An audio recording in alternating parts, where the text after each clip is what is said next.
chapter 8. Now the Ephraimites asked Gideon, "Why have you treated us like this?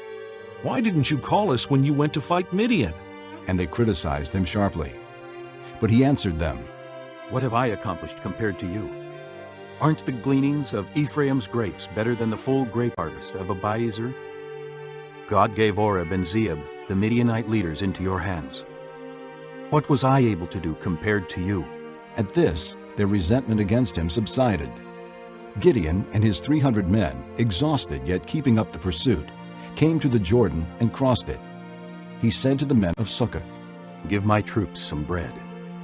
They are worn out, and I am still pursuing Zebah and Zalmunna, the kings of Midian.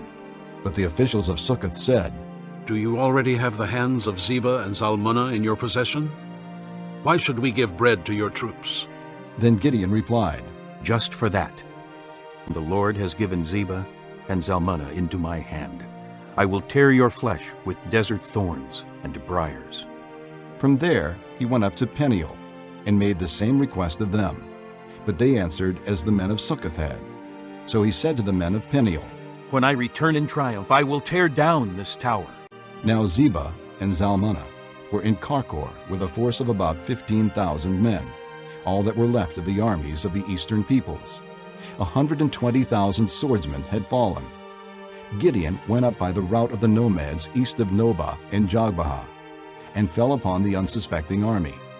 Zebah and Zalmunna, the two kings of Midian, fled, but he pursued them and captured them, routing their entire army.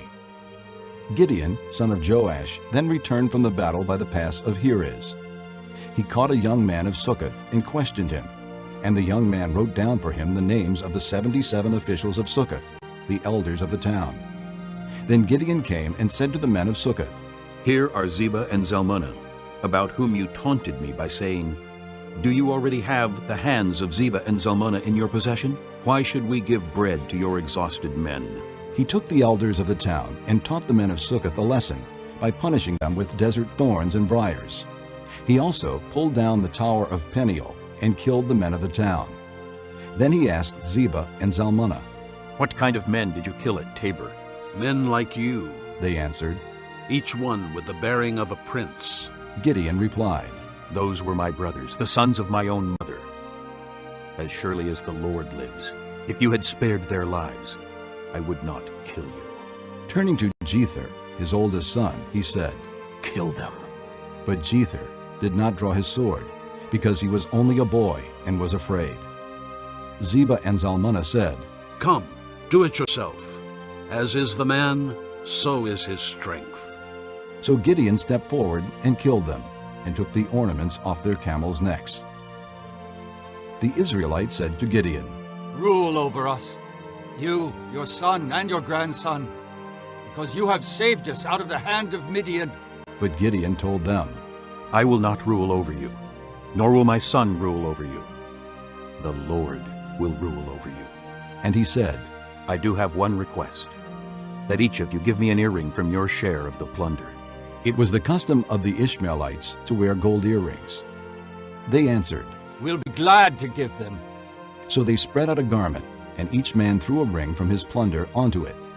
The weight of the gold rings he asked for came to 1,700 shekels, not counting the ornaments, the pendants, and the purple garments worn by the kings of Midian, or the chains that were on their camels' necks.